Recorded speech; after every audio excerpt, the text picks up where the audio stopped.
রামু, ওঠ বাবা, সকাল হয়ে গেছে, মাঠে যেতে হবে না? হ্যাঁ মা, উঠেছি।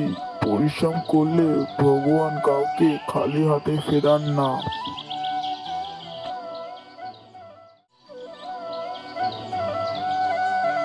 শোনো, আজ একটু কাজ ধরো, ঘরে তো চাল নেই।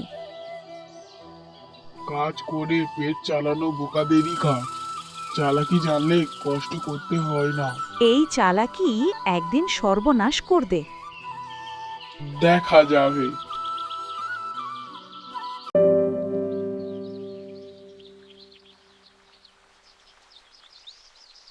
মাধব বাদায় পরিশ্রম করছে।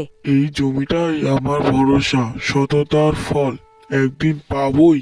মদন দূর থেকে দেখে মনে মনে বলছে, এতই পরিশ্রম, একটু বুদ্ধি খাটালেই ওর ফসলটা আমার হয়ে যাবে।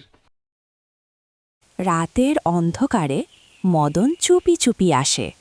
আজ রামুর ফসল নষ্ট করে দেব, কালও কাঁদবি।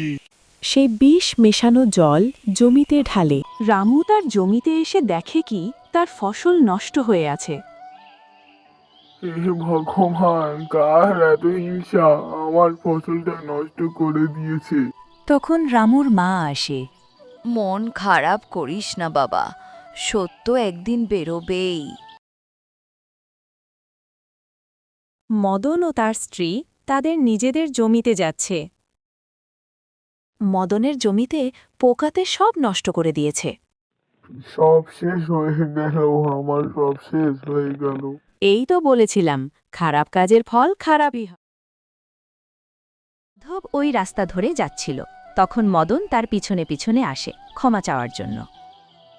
ক্ষমা করে দে ভাই, আমি তো জমিটা নষ্ট করে দিচ্ছিলাম, আমি নিজের ভুল বুঝতে পেরেছি, আমাকে ক্ষমা করে দে। হ্যাঁ হ্যাঁ, আমি তোকে ক্ষমা করে দিলাম। দেখলি তো, সৎ পথে চললে ভগবান আশা দেন। তুইও এবার সৎ পথে চল, দেখবি ভগবানও তোকে কিছু না কিছু একটা ফল তো অবশ্যই দেবে।